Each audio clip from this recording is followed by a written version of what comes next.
जय सिया राम, जय सिया राम। अब तो बोले जय सिया राम बोला हूं मैं, अब जय श्री राम भी बोल दो। जय श्री राम। बहुत बहुत धन्यवाद, धन्यवाद। माननीय राज्यपाल महोदय के अभिभाषण के धन्यवाद प्रस्ताव पर मुझे अपने विचार इस पवित्र वेदी पर रखने का सौभाग्य आपने मुझे प्रदान किया, इसके लिए मैं हृदय से साधुवाद करता हूं, आपका आभार और धन्यवाद करता हूं।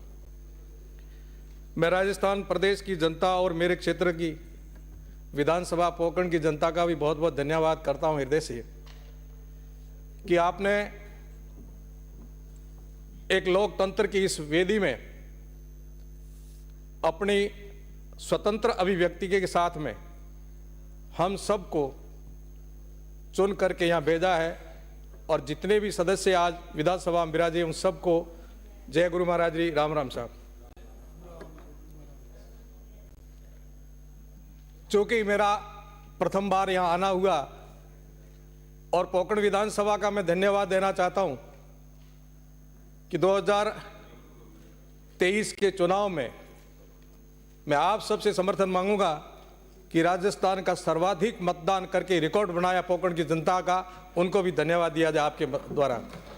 88% के लगभग पोकरण की जनता ने मतदान करके प्रजातंत्र को जीवित रख करके परिवार तंत्र को तोड़ने का एक संकल्प लिया, वो दिखाया, इसलिए पोकरण की जनता को बहुत बहुत धन्यवाद।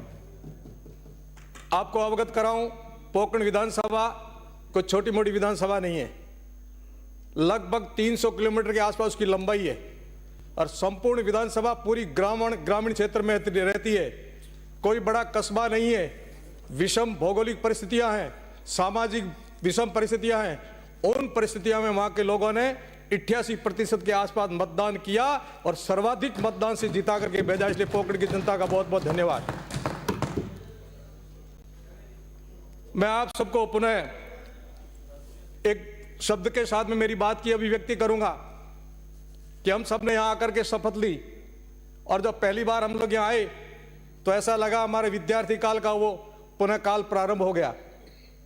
और जब हम गुरु के पास बैठ करके अध्ययन करते थे गुरुकुल में, ठीक ऐसा दृश्य आज मुझे उस समय दिखा और ये देख करके आप सबके बीच में आकर के अपना विद्यार्थी काल भी याद आया और अपना गुरु भी याद आया।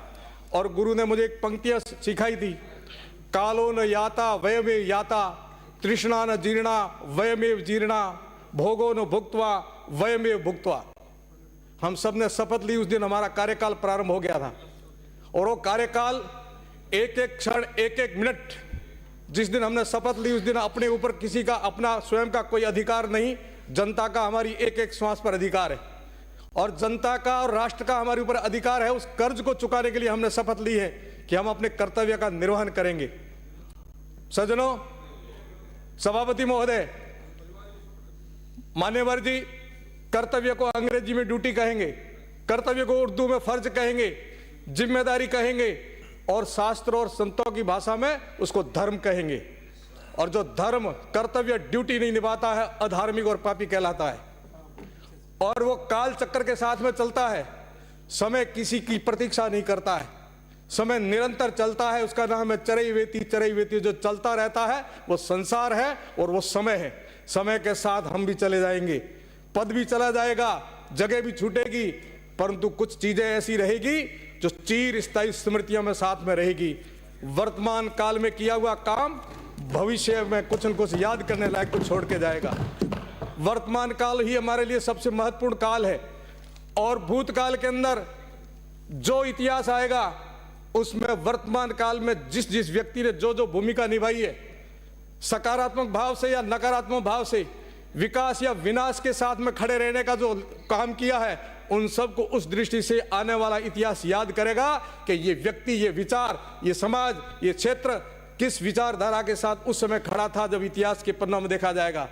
मुझे सौभाग्य मिला है कि अभी अभी 22 तारीख के अंदर जो अयोध्या के अंदर भगवान राम की एक प्रतिष्ठा का भव्य मेला महोत्सव हम सब ने मनाया और उस दिन मुझे गौरव हुआ, गर्व हुआ कि ये भगवाधारी सन्यासी के रूप में और पूरे प्रदेश और देश और दुनिया में जो भगवामय भारत हुआ था उसके लिए हम सब लोग अभिनंदन करते हैं। और नरेंद्र मोदी जी को और इस स्वर्णिम काल में जिन जिन्होंने उनके साथ साथ दिया है उन सब का स्वर्णिम अक्षरों में नाम लिखा जाएगा। सभापति महोदय, मैं आपसे निवेदन करूंगा कि काल चक्र के साथ साथ में भूमिका बहुत महत्वपूर्ण होती है और भूमिका ही हमारा सबसे बड़ा, या भूमिका निभाने के लिए हम सब लोग उपस्थित हुए हैं। इस भूमिका को कर्तव्य निर्वहन के साथ में एक हमारे साथ और जुड़ता है कि व्यक्ति याद किसको करेंगे। कबीर की वो पंक्तियां, कबीरा जब हम पैदा भये हम रोए और जग हंसा, कबीरा जब हम पैदा भये हम रोए और जग हंसा, ऐसी करनी कर चलो हम हंसे और जग रोए, हम हंसे और जग रोए। ये कार्यकाल हमारा ऐसा रहना चाहिए जिसके अंदर हम सब लोगों को लोग आने वाले समय में याद करें कि किसी की कार्यकाल में क्या क्या हुआ है। परंतु इसके साथ साथ मैं विनम्रतापूर्वक सभापति महोदय एक संत के नाते कह रहा हूं कि राजनीति का शब्द जो है, नेता शब्द का अर्थ होता है नियति से नेता, जो ले चलने में सक्षम हो, जो समाज को ले चलने में सक्षम हो, क्षेत्र को ले चलने में सक्षम हो, राष्ट्र को ले चलने में सक्षम हो, उस शब्द का अर्थ होता है नेता। और नेता शब्द के साथ में दो मिथक जुड़ते हैं। देश को स्वतंत्र कराया, उन समय के नेताओं को जब देखते हैं तब हमारे जैसे संत और आप जैसे राष्ट्रभक्त आकर के उनको नतमस्त होकर के अपना आदर्श मानते हैं, क्योंकि उनके जीवन में दो मिथक मिले हुए थे। एक तो थी सेवा और दूसरा था त्याग। त्याग और सेवा के साथ जो आता है राजनीति में, वो व्यक्ति पूजा जाता है, वो पूछा जाता है, वो अमर हो जाता है। और जो भोग और चाहना के साथ में राजनीति में आएगा वो कभी भी इतिहास में कहीं याद नहीं रखा जाएगा। इसलिए मोदी जी आज विश्व के सर्वश्रेष्ठ नेता है। इसलिए मोदी जी को भारत ने स्वीकार किया है, इसलिए विश्व उसका लोहा मानता है, क्योंकि मोदी जी के अंदर वो गुण है। वो सेवा और त्याग के साथ में आए, कोई भोग और चाहना के लिए नहीं आए, किसी परिवार को पनपाने के लिए नहीं आए, किसी वंश को पनपाने के लिए नहीं आए, किसी जाति को पनपाने के लिए नहीं आए। उनके अंदर वाद है तो राष्ट्रवाद है, राष्ट्रवाद के लिए मोदी जी आए, इसलिए संत भी उनके साथ खड़े हैं। आज पूरा विश्व उनका लोहा मान रहा है। इसलिए मैं आपका धन्यवाद देता हूं मोदी जी के। इस हमारे स्वर्णिम काल में हम सब लोग एक संकल्प के साथ में यहाँ उपस्थित हुए हैं। उस संकल्प को लेंगे कि राष्ट्र को विकसित भारत बनाने में हम सब लोग सभी मान्यताओं, मर्यादाओं, विचारों से ऊपर उठ करके इस स्वर्णिम काल में भारत को विकसित भारत बनाने में, सक्षम भारत बनाने में, समर्थ भारत बनाने में हम सब लोग अपनी भूमिका निभाएंगे। माननीय सभापति महोदय, इस राममय भारत को बनाने में केवल वर्तमान युग की नहीं, 500 साल तक जिन साधु महात्मा ने, राम भक्तों ने, भारतीय जनता पार्टी के और देश और दुनिया के सभी राम भक्तों ने जो अपना प्राण न्यौछावर किया, एक प्रतीक्षा के साथ एक बलिदान दिया, उनको भी मैं आज वंदन करता हूं, अभिनंदन करता हूं, श्रद्धांजलि देता हूं, प्रणाम करता हूं कि उनके कारण हम सबको एक नया इतिहास, एक नए युग का प्रारंभ हुआ है और राममय युग प्रारंभ हुआ है। और आइए हम सब लोग राममय युग में मिलकर के एक साथ सम गच्छध्वम सम वदध्वम समो मनांसी जानताम देवा भागम यथा पूर्वे संजानाम उपासते। आइए हम सब लोग मिलकर के, राम किसके नहीं थे, राम किसके नहीं है, राम रोम रोम में है, राम प्रत्येक के अंदर है, राम जीव में है, राम अणु में है, राम परमाणु में है, राम विश्व में है, राम तुझ में है, राम मुझ में है, राममय ये संसार है। इसलिए राम तो हम सबके हैं, राममय भारत को करना है, राममय विश्व को करना है। तो आइए हम सब लोग मिलकर के उस भारत को बनाने में अपना कृत संकल्प होकर जो कर्तव्य निर्वहन की हमने प्रतिज्ञा की है उसका निर्वहन करेंगे। सभापति महोदय, मैं आपसे निवेदन करना चाहता हूं, भगवान राम सिखाते नेतृत्व है, भगवान राम सिखाते रणनीति और भगवान राम सिखाते समाजवाद।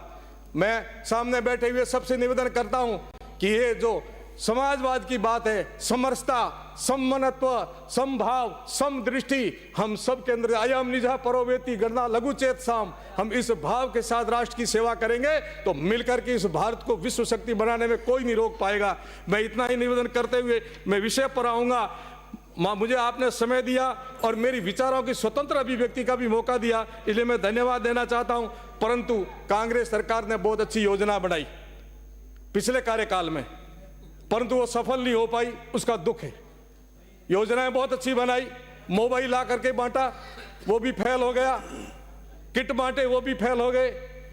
कहां कहां की योजना कहां कहां ला करके फिट करी, कृपया वो समाप्त भुक्तभोगी राजस्थान की जनता जानती है। और विशेष करके मैं तो कहता हूं, आपने सबसे बड़ा जो हमारे साथ कुठारापात किया राजस्थान में, वो परिसीमन का है। परिसीमन इतना विकृत और बनाया आपने, आज राजस्थान की प्रत्येक जनता भुगत रही है। आपने निहित स्वार्थों के कारण अपने मेंबर कैसे जीते, सरपंच कैसे जीते, जिला परिषद कैसे जीते, एमएलए कैसे जीते, इन सब बातों को ध्यान में रखते हुए 25-25 किलोमीटर दूर एक गांव को तोड़ के दूसरे गांव के साथ जोड़ा है। मेरी पोकरण विधानसभा के अंदर मैं प्रमाण के साथ कहूंगा, ऐसे गांव हैं जिस गांव को जोड़ा तो ग्राम पंचायत के साथ पर सीमा नहीं लगती है, और 25 किलोमीटर कल्पना करो ग्राम का व्यक्ति कैसे जाएगा और क्या करेगा। ये तुष्टि करने की बात कहां से कहां करनी चाहते हो, कितना करना चाहते हो आप लोग। इसलिए ये परिसीमन की बात हो, चाहे कुछ भी हो, अत्याचार, अनाचार, व्यभिचार, मैं उस पर कुछ नहीं कहना चाहता हूं, परंतु आपकी योजनाएं आप लाए पर धरातल पर नहीं उतार पाए। जो भी कारण था, जो हुआ सो हुआ, बीती सो बीत गई, अगली विचारो। हम सब लोग मिलकर के सक्षम भारत, समृद्ध भारत और मजबूत भारत बनाने अपना संकल्पबद्ध होकर के अपने कार्य को समर्पित करेंगे। अंत में मैं आप सबसे एक बात कहूंगा, सर्वे भवन्तु सुखिनः, सर्वे सन्तु निरामया, सर्वे भद्राणि पश्यन्तु, मां कश्चित् दुख भाव भवे। इन्हीं भावनाओं के साथ आपने मुझे बोलने का मौका दिया, और मैं भगवान से प्रार्थना करूंगा सबको सद्बुद्धि दें और सब हम लोग मिलकर के भारत को विकसित बनाएं, राष्ट्र को मजबूत बनाएं, प्रदेश को मजबूत बनाएं। बहुत बहुत धन्यवाद, बहुत बहुत धन्यवाद।